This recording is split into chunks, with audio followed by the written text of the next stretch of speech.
안녕하세요. 백두산 금융연구소의 백두산입니다. 2월 15일 화요일 아침 9시 25분입니다. 어젯밤 미국은 일단은 뭐 하락을 일시정지했다, 뭐 아니면 눈치 보기 했다, 이 정도 표현이 일단 어울릴 것 같아요. 지난주 금요일 날에 긴축 우려와 전쟁 우려가 한 번에 겹치면서 미국 시장 낙폭이 그래도 좀 크긴 컸죠. 어, 그렇기 때문에 어쨌든 어젯밤 같은 경우는 그 움직임을 일단 좀 잠시 쉬어가는 그런 듯한 느낌이라고 일단 전 보고 있습니다. 악재들은 해결된 건 없고 여전히 계속 진행이 되고 있습니다. 긴축 우려, 전쟁 우려 두 가지가 일시적인 이슈가 아니고 잠재적으로 만성적인 악재죠. 만성적인 악재가 시장을 억누르고 있다. 만성적인 악재가 있으니까 아무래도 위쪽으로는 좀 제한이 되겠죠. 아래쪽으로는 좀 열릴 거고요. 악재가 있으니까. 대신에 이제 지금 어제 움직임들이 좀 급했고 최근의 움직임들이 좀 급했고 그리고 지난 1월 달에 움직임이 급했기 때문에 지금은 좀 속도 조절하고 있는 중간이다. 지금 속도 조절하고 있다. 이런 식으로 보는 게 적합하지 않을까 싶습니다. 어쨌든 뭐 미국 주식시장은 지금 어젯밤의 움직임에 대해서 특별히 드릴 말씀은 없습니다. 이번 주, 다음 주까지 제가 말씀드렸던 게 해야 되는 일이 미국 주식시장이 쌍바닥 관련된 뭐 지지력 테스트, 그죠? 미국이 어쨌다고요? 미국이 지난번에 급락하고 나서 일단 1차 저점 만들어 놨죠. 반등을 해갖고 지금 다시 살짝 내려오기 시작했는데 여기서 이제 저점 이거 깰 거냐 아니면 지킬 거냐 이거 싸움을 제가 봤을 때 한 1, 2주 정도 하지 않을까라는 생각이 든다고요. 어젯밤에 깜빡하고 말씀 안 드렸는데 옵션 만기 주죠. 이번 주가 미국 옵션 만기 주라서 그죠? 제 생각엔 어쨌든 여기 반등의 고점이 있는 거고 여기 어딘가에서 하여튼 이 싸움을 지지부진하게 이어갈 것 같긴 합니다. 만기주라는 사실 여러분들 잘 아시죠? 이게 어떤 의미를 가지고 있는지. 옵션이 만기일 되면은 외과 옵션들은 전부 0이 돼 버리잖아요. 근데 어때요? 지금 최근 한 달, 그리고 최근에 이 움직임들이 굉장히 시장 변동성이 급했기 때문에 옵션 프리미엄이 평상시보다 비싼 상황이죠. 지금 이제 만기주가 됐으니까 그냥 우리의 일반적인 그냥 상식으로 생각을 하면은 특별한 일이 있지만 않으면 이 비싼 옵션을 0으로 만들어 버리는데 시장은 노력을 할 거라는 가능성이, 그죠? 뭐 이런 식으로 결론 내릴 수 있겠죠. 그렇다면 이번 주에 선물은 어떻게 움직일까요? 어젯밤처럼 움직이더라도 굉장히 지지부진하고 답답하게 뭐 하루 종일 치열하게 변동성을 줬다 하더라도 장중에 막 들었다 놨다 하더라도 결과적으로 종가는 보합 뭐 이런 식으로 그렇게 하면 어떻게 돼요? 옵션들이 살살살 녹아내리죠. 그러니까 아마도 이런 식의 움직임이 나오지 않을까. 그렇게 장중에 변동성만 좀 주면서 특별한 일 없이 이렇게 막 여기서 열심히 싸우다가 결과적으로 만기주 끝나고 한 다음 주까지는 더 있어 봐야 이 부분에 대한 결정을 내리지 않을까. 사실 지금 굉장히 중요한 자리거든요. 이번에 여기 있는 이 전저점 자리가 붕괴가 돼버리면 어떻게 되냐. 그러면 미국 나스닥이고 S&P고 지금 3산이 완성이 되는 겁니다. 3산이 뭐죠? 이렇게 지수가 3고점 만들어낸다고요. 하나, 둘, 셋. 이 3고점이 왜 의미가 있어요? 추세를 전환하는 대표적인 기술적인 패턴이니까 의미가 있는 거죠. 지금 전저점 자리가 붕괴가 되면은 하락 추세가 고점을 만드는 패턴이 완성이 되면서 시장 분위기가 굉장히 안 좋아진다고요. 붕괴되면 아래쪽으로 목표치 확 열리면서 어떻게 돼요? 지금 이제서야 하락 추세가 좀 시동을 거냐 마냐, 본격적으로 가냐 마냐를 고민하고 있는데 이거 깨면은 본격적으로 간다라는 신호가 될 수 있거든요.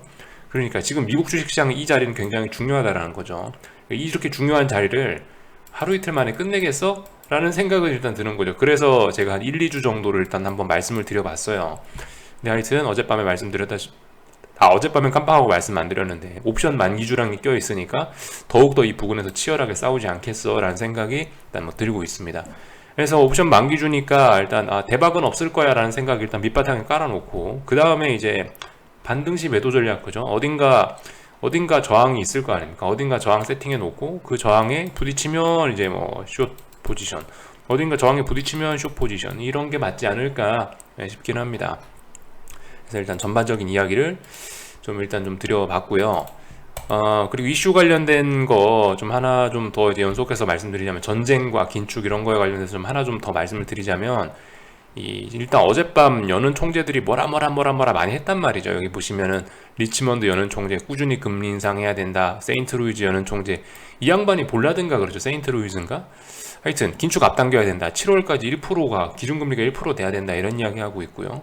물론 약간 비둘기파적인 사람도 있습니다. 3월달 50bp 금리 인상 필요한지 모르겠다라는 이야기 하고 있는데, 어쨌든 이런 이야기 뭐예요? 50bp는 몰라도 25는 올려야 된다. 이런 게 일단 밑바탕에 깔려 있는 겁니다. 지금 다들 3월달 무조건 25는 일단 올린다라는 거 밑바탕에 깔고 있어요. 어쨌든 전반적으로 좀 매파적인 겁니다. 지금 비둘기파적이라고 하긴 좀 뭐하고, 전반적으로 기준금리 인상인데 기준금리 속도, 그 인상 속도가 어떻게 될 것이냐에 따라서 지금 의견이 조금씩 달라지고 있는 거죠. 어쨌든 간 전반적으로 봤을 때 일단 긴축적인데, 이제 안 그래도 저도 인터넷에 이렇게 글 같은 거나 다른 사람들 의견을 좀 간혹 가다가 참고를 하면은, 일부 전쟁이 호재라고 주장하는 사람들도 분명히 있긴 있어요. 근데 이제 그런 사람들 의견도 우리가 한번 생각을 해볼 필요가 있겠죠. 제가 봤을 때 이 전쟁이 호재라고 생각하는 사람들은 그런 논리를 댈 것 같아요. 전쟁이라는 이슈가 빵 터지면은 이거 뭐예요? 이게 분명히 경제에 좋지 않을 거 아닙니까? 이 전쟁이라는 건 어쨌든 주식시장에 일단 악재, 부정적인 의미를 갖고 있잖아요. 그러니까 그 2020년 3월 달에 코로나 났을 때 어땠나요? 코로나 났을 때 연준이 유동성을 막 공급하고 긴축을 못했죠. 그죠? 계속 유동성 공급했죠. 약간 이런 걸 기대하면서 호재라고 하는 것 같아요. 호재라고 주장하는 것 같아. 전쟁이 났으니까 지금 긴축 스케줄이 엄청나게 앞당겨져 있는데, 전쟁이란 악재가 크게 빵 터지니까 긴축 속도가 조금 느려질 수 있다라는 거를 호재라고 이야기할 수도 있을 것 같긴 해요. 그들의 주장이 제 생각엔 이런 것일 것 같아요. 근데 이거 어쨌든 생각을 해봐야 되겠죠. 지금 긴축을 하냐 못하냐가 이게 문제가 아니고, 이 인플레가 잡히느냐 안 잡히냐가 문제죠. 그죠? 인플레가 안 잡히면 어쨌든 기준금리 인상은 무슨 일이 생기든 간 하긴 해야 돼요. 미국 연준의 가장 큰 존재 목적은 달러 가치 수호입니다. 고용시장과 경제 회복을 돕는다가 아니고, 미국의 존재 목표는 달러 가치를 수호하는 거예요. 이게 가장 중요한 연준의 목표거든요. 근데 인플레이션이라는 게 뭡니까? 결국 달러 가치가 개박살난다는 이야기죠. 그렇게 되면 달러 가치가 아무리 박살나고 그러면은, 그러면 지가 전쟁이 나건 전염병으로 사람이 죽건 간에 일단 금리는 올릴 수밖에 없다라는 게, 이게 일단 기본적인 생각이 될 거고요. 연준의 존재 목적을 일단 명확하게 아시는 게 제일 중요할 것 같아요. 연준이 왜 존재하는 기관인가? 정부를 돕기 위해서? 아니죠. 이거 경제를 살리기 위해서 있는 게 아니에요. 달러 가치를 수호하는 기관이 연준인 거죠. 그래서 어쨌든 연준의 생각은 이거밖에 없다. 달러 가치가 훼손되는 게 이 사람들의 가장 큰 어떤 관심사인 겁니다. 그래서 전쟁이 난다고 해서 긴축 속도가 조금 늦어질 수 있을진 모르겠지만, 그게 그렇게 호재라고 받아들이기까지 그런 것까지는 좀 아닌 것 같고, 그리고 전쟁과 인플레에 관련돼서도 한번 생각해 볼 필요가 있겠죠. 그럼 과연 전쟁이 인플레를 죽일 수 있느냐, 이런 부분도 우리가 생각해 봐야 되겠는데, 일단은 저의 그냥 1차원적인 생각으로는 전쟁이 인플레를 죽이기는 어려울 것 같아요. 일단 왜냐, 당장 원자재 시장의 반응을 한번 보세요. 일단 기름값 3% 4% 오르고 있죠. 그리고 또 어떻게 돼요? 하여튼 천연가스값 이런 거. 또 그리고 일단 전쟁 난다라고 한다면 아무래도 우크라이나 예를 들어 동유럽 지방에 예를 들어 밀수학 이런 거 많을 거 아닙니까? 아무래도 전쟁 나면은 제 생각에 물가가 오를 일이 있지 물가가 떨어지긴 좀 어려울 것 같거든요. 어쨌든 일단은 개인적으로 전쟁이 인플레를 잡을 거냐, 조금 어려운 생각이지 않나 싶긴 합니다. 한편으로는 근데 이제 전쟁이 너무 심해져 버리면 인플레를 잡을 수도 있겠죠. 전쟁이 진짜 전면전이 나가지고 전 세계 공장들이 다 부서지고 미사일이 날아다니면서 사람들이 다 죽고 국제 물류망이 마비가 되면 인플레 잡히겠죠. 근데 인플레 잡히는 게 문제가 아니죠. 그렇게 되면 뭐예요? 그렇게 되면 경기 침체고 대공황이죠. 그렇게 되면요. 그건 인플레가 잡히는 그런 호재 이런 게 아니죠. 그거는.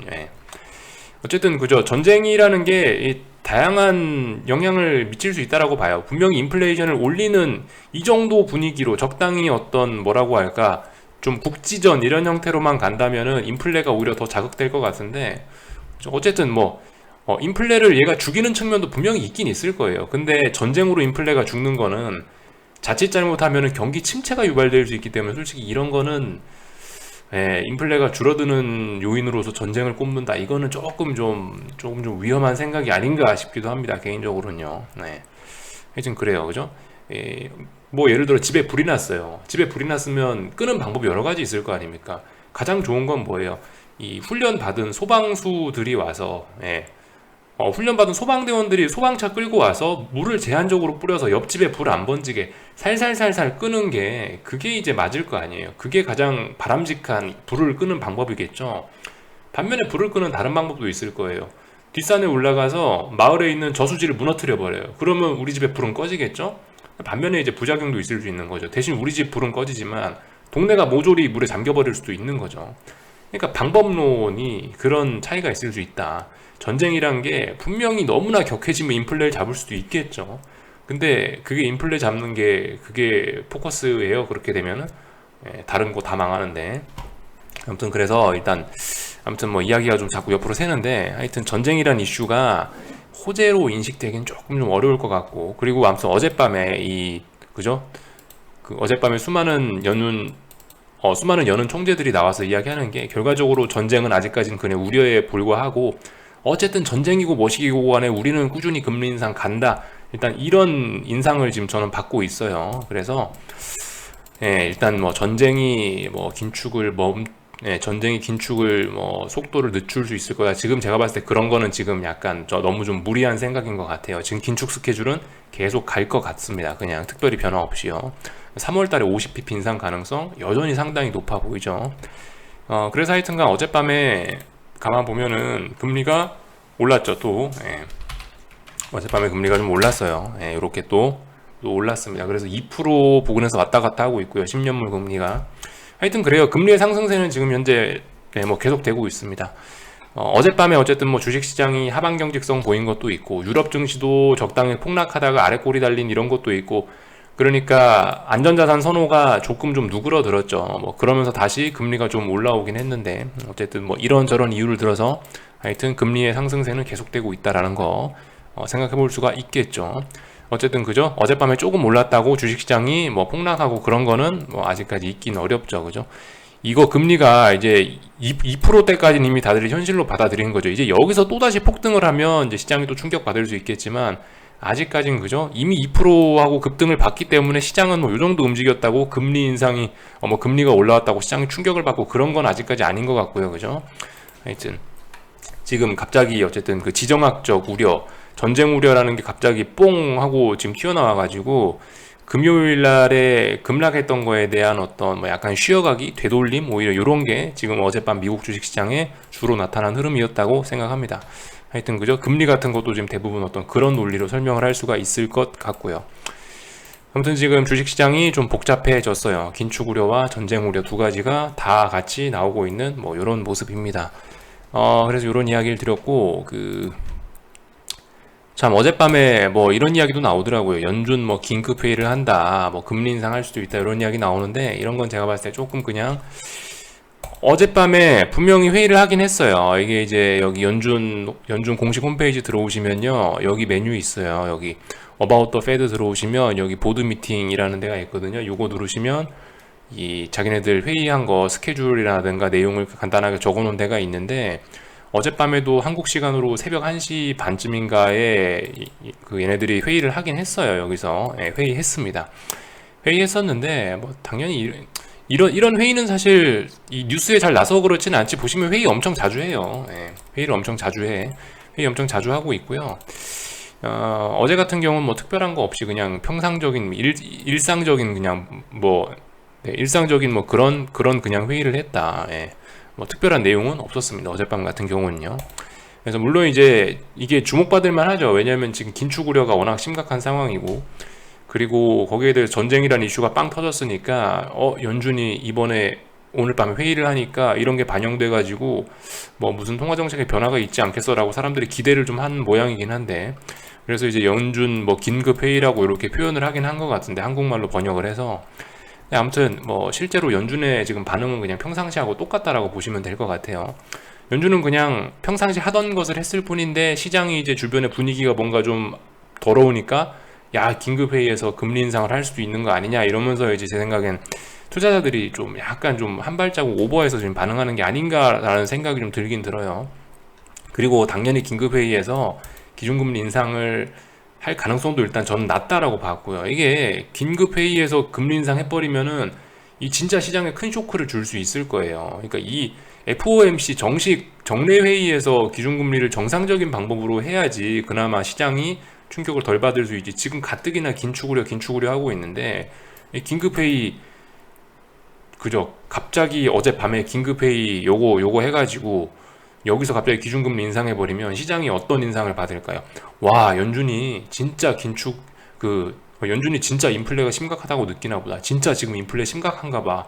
와, 큰일 났다라는 인상을, 그런 분위기를 확 심어줄 수 있겠죠, 투자자들한테요. 그러니까 연준은 제 생각엔 분명히 금리 인상은 정례회의에서 하긴 할 거예요. 이런 거에서 하면은 굉장히 시장에 충격이 클 겁니다. 그런 점들 어쨌든 그죠? 시장에 충격 주는 거 싫어하잖아요. 우리 파월 아저씨가. 그러니까 제가 봤을 때는 이런 회의에서 할 것 같지는 않아 보입니다.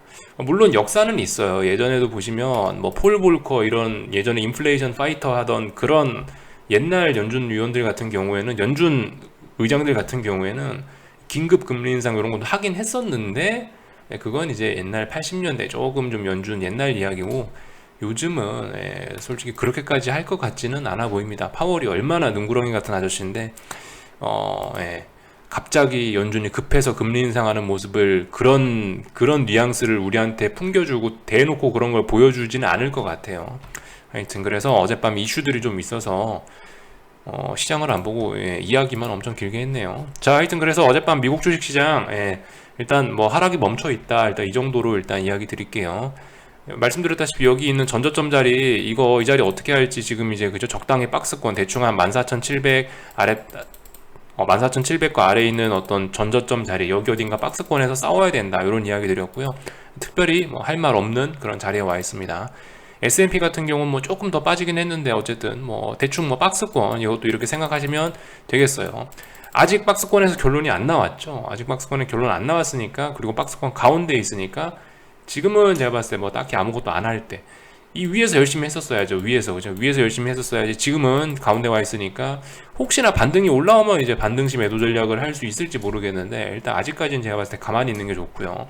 말씀드렸죠. 그리고 어젯밤에 이런 지지선 부근에 가까이 오니까 이런 데서는 쇼 추격하면은 안 된다, 좀 물릴 가능성이 높다라는 이야기를 일단 드리긴 드렸습니다. 어젯밤 빅스 이야기도 드렸는데, 빅스 같은 경우 일단 그죠, 30에서 저항을 일단 하루 확인을 했어요. 근데 아직까지는 이게 완전 죽는 건 아니고요. 말씀드렸다시피 몇 거래를 확인을 하긴 해야 되는데, 근데 일단 이번 주 만기주라고 말씀드렸잖아요. 만기주니까 제 생각에 여기서 이렇게 살려줄 것 같지는 않아요. 일단은 제 생각에 이 어느 정도 좀 내려오는 과정이 있을 것 같긴 합니다. 그러니까 당분간 시장은 이제 숏 잡으신 분들이 이번 주 다음 주 정도는 좀 별 재미가 없지 않을까 싶기도 하고, 개인적으로는 그래요. 일단 만기주라서 옵션이 더 비싸지긴 어려울 것 같으니까 여기를 넘어가기는 어렵겠다라는 판단이죠. 그러면 숏 포지션 별로 재미없을 수 있다라는 생각이고요. 아무튼 여기 어딘가에서 이제 어떻게 되나 봐야 됩니다. 물론 만기주임에도 불구하고 넘어갈 수 있죠. 만기주임에도 불구하고 넘어갈 수 있어요. 넘어가나 안 넘어가나 그래도 보긴 봐야 돼요. 근데 일단 오늘 윗꼬리에 음봉이다, 아니죠. 3% 상승한 거죠. 지금 같은 경우 이거는 분명히 상승 마감이기 때문에 일단 위쪽으로 가는 의미가 있어요. 오늘 밤에도 연속적으로 여기를 못 넘으면, 여기를 저항을 만들어내면, 이렇게 음봉으로 또 저항을 만들어내면, 그러면 이제 못 넘고 여기 저항이 누적되는 거지만, 아직 이거는 저항이 누적됐다라고 하기는 어려워요. 이거는 그죠? 이거 아직까지 올라가는 과정 중에 정고점 저항을 만나갖고 주춤한 거다라는 표현 정도가 맞는 것 같아요. 올라가는 와중에 주춤한 거다, 멈춘 게 아니고, 멈춘 것도 아니고, 이건 거죠. 어쨌든 아직까지는 UVXY의 시대이긴 하다. 몇 거래일 정도 못 넘어가면 이제 다시 이제 아마 내려올 거다. 근데 일단 이번 주에 넘어가긴 어려울 것 같다. 그러면 아마 결과적으로 좀 내려오지 않겠냐라는 생각이 들긴 들어요. 하여튼 뭐 제 입장에서는, 저 이렇게 포지션적으로 이렇게 길게 숏 포지션을 보는 제 입장에서는, 아무튼 지금 보시면 빅스가 이렇게 천정 뚫고 올라가는 이런 것보다는 일단 이렇게 박스권에서 빅스가 살살살살살살 저점과 고점을 높여가면서 이렇게 가는 거는 제 입장에서는 일단 정말 잘 하고 있긴 한 거예요. 시장이 잘 가고 있긴 한 겁니다. 이런 게 이제 롱 포지션 위쪽을 바라보시는 분들께는 정말 그죠, 최악이겠죠. 제 입장에선 잘 가고 있어요. 일단 이런 이야기들을 드렸고, 주식시장도 간단하게 살펴들 봤습니다. 전쟁 우려 이런 게 그래 조금 있으니까 보시면 달러 인덱스 이런 건 계속 상승을 하고 있고요. 네, 그런 모습들 나와 있고, 유럽 증시도 간단하게 보긴 해야 되는데, 참고로 독일 지수인데요, 이게 독일 지수인데 보시면 독일 지수 같은 경우 유럽이 최근에 어쨌든 가장 강했죠. 유럽이 최근엔 가장 강했는데 전 세계에서 보시면 일단 중요한 자리가 제가 봤을 때 여기에요. 여기 어딘가. 왜 여기가 중요하냐? 독일 증시인데, 독일 증시에서 이 자리가 중요한 이유는 여기 지난번에 급등해 갖고 잘 오르다가 여기서 한번 버벅하고 조정이 나왔던 자리예요. 그리고 다시 이 자리를 넘어가니까 이제 레벨업을 한 겁니다. 그렇기 때문에 이 자리가 중요해졌다. 그리고 지금까지 보시면 계속 이 자리를 확인하고 오르고 자리를 확인하고 올랐지 않습니까? 그죠? 네, 그런 모습이고, 보시다시피 아직까지 이게 유럽 시장이 단기적으로는 하락 추세긴 한데 아무튼 아직까지는 건전하긴 한 거예요. 네, 아직까지 뭐 죽고 이런 건 없고, 어젯밤에 그리고 이 폭락을 해가지고 폭락을 했다 아래 꼬리가 달렸는데 반등할 자리에서 일단 반등하긴 한 겁니다. 그렇다라고 여기서 양봉이 나왔으니까 이제 매수의 자리고 무조건 이제 올라간다, 그건 알 수 없죠. 이 주변에서 또 몇 거래일 동안 어떤 움직임을 보이나 봐야 되겠죠. 여기서 삐끗하면 또 폭락할 수도 있죠. 폭락할 수도 있고. 아무튼 전쟁 이슈가 지속되고 있기 때문에 근데 위쪽으로 올라오는 건 아무래도 조금 이제 제한될 가능성이 높겠다라는 생각하고 보는 게 좋을 것 같아요. 아직 유럽 주식시장 독일 무너지지 않았어요. 아직까지 괜찮아요. 지금 미국 뭐 하락 추세고요. 아시아 오래전부터 하락 추세인데, 독일 같은 유럽 같은 경우는 아직도 상승 추세가 안 죽었습니다. 미국, 아시아 뭐 이런 데 다 죽었는데 하락 추세가, 얘는 아직 안 죽었다고요. 그리고 아무튼 이런 자리, 중요한 자리들을 어떻게 하는지 잘 봐야 돼요. 이런 자리들 잘 볼 필요가 있습니다. 그래서 아무튼 전쟁이라고 해서 대박을 기대하면 안 된다라는 이야기를 누차 드리고 있습니다. 계속 드리고 있습니다. 한국 주식시장은 오늘 특별히 할 말 없어요. 365자리 저항, 그죠? 선물 365자리 저항 테스트하는 거 잘 보시면 될 것 같고요. 코스닥은 그죠? 뭐 제가 어제 계속 말씀드린 거에서 특별히 변화는 없는 것 같아요. 오늘 장대양봉이라도 뿜어줘야, 오늘 장대양봉의 상승이라도 보여줘야 쌍바닥 가능성이 조금이라도 생기겠죠. 오늘 마감 이렇게 된다 그러면 굉장히 위험해질 겁니다. 오늘 만약에 마감도 이렇게 하락 마감이다라고 한다면은 전 종가쯤에 아마 코스닥 숏을 제가 갖고 있다면 물량 추가를 조금 할 것 같긴 해요. 만약 저렇게 마감한다면, 3시 반에 저렇게 마감한다면, 이렇게 되면 이게 뭐예요? 이게 지금 지지력을 이야기하는 거예요? 아니죠. 지지력 없다는 거예요. 지금 이 모습은 지금 이런 모습으로 마감이 된다면 무슨 의미냐면은, 여기 직전 저점 자리에 있는 지지력을 하루 종일 차분하게 붕괴시킨다는 이야기거든요. 하루 종일 차분하게 그 지지력을 이렇게 갉아먹는다는 이야기예요. 하루 종일 차분하게 갉아먹으면 여기서 또 힘이 누적됐기 때문에 아래쪽으로 시원하게 또 뽑아낼 수 있다라는 거. 그래서 아무튼 오늘 뭐 코스닥 시장 마감이 좀 중요할 것 같습니다. 그래서 이런 부분, 전저점 싸움이죠. 쌍바닥 싸움 하고 있으니까 잘 보시면 될 것 같고요. 코스피 그죠? 말씀드렸다시피 365 부근의 싸움 이거를 이제 또 하고, 두 번째 여기서 한 차례 두 번째 하고 있고, 그리고 두 번째 2일차 테스트를 하고 있는 겁니다. 365 부근에 올라오면 반등시 매도 전략이죠. 그래서 뭐 물론 뭐 또다시 전쟁 위기가 없어지면서 또다시 뭐 올라갈 수도 있어요. 또다시 시장이 올라갈 수도 있는데 확률 게임이니까 그건 어쩔 수 없는 거고요. 올라갈 수도 있음에도 불구하고 여러분들은 이게 당연히 기계적으로 해야 된다. 365 저항이지 않습니까? 이거 오늘도 일단 종가까지 보시다가 오늘도 못 넘었네. 그럼 또 물량 추가. 당연히 잘못될 수 있어요. 투자하다 보면 당연히 잘못될 수 있어요. 잘못될 수 있는 가능성은 늘 안고 가는 게 주식 투자인 거고, 그런 거에 겁내서는 안 된다. 일단은 어제 나온 음봉 믿고, 어제 365를 강하게 새로운 이슈와 함께 붕괴시켰으니까 어제 나온 음봉 믿고 오늘은 반등시 매도 전략, 혹은 이제 그것도 나는 장중에 하는 것도 불안하다 그럼 장 마감할 때 이렇게 마감했으면 장 막판 종가에 또 물량 좀 숏 물량 추가, 이런 식으로 하시면 될 것 같아요. 그래서 뭐 특별히 드릴 이야기는 없고요. 뭐 원달러 환율 잘 움직이고 있고 1200원대 매물 소화하고 있는 것 같고요. 풋옵션들 잘 보셔야 되겠습니다. 그죠? 풋옵션들이 계속 몇 달째 어쨌든 같은 패턴으로 움직이고 있어요. 121선, 241선까지 제가 봤을 때 다 모여 있거든요. 지금 이쪽 부근에요. 계속 어떤 이 부근에서 왔다리 갔다리 하면서 풋옵션들의 힘이 자꾸 누적되고 있죠. 이게 어느 순간 빵 터지면 이제 빅스가 60이 가고 80을 가고 이렇게 하면서 큰 위기도 날 수가 있겠죠. 아무튼 뭐 저는 이제 길게 포지션을 끌고 간다라고 했는데, 저는 어쨌든 계속 그거예요. 모든 시세는 어떻게 된다. 모든 시세는 극에서 극으로 끝난다. 투매에서 그죠? 시장이 개박살 나갖고 개인들이 투매하면은 폭락이 나오는데, 그러면 이제 투매 나오면은 여기서 이제 하락이 끝나버리고 올라요. 올르다가 이제 오버슈팅이 딱 나와갖고 이제 모두가 주식을 사면 거기서 또 상승 추세가 끝나고요.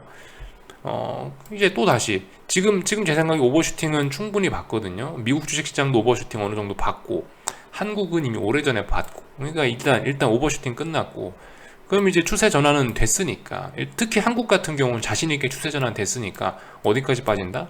언젠가 투매가 나올 때까지 비리비리비리비리 가겠죠.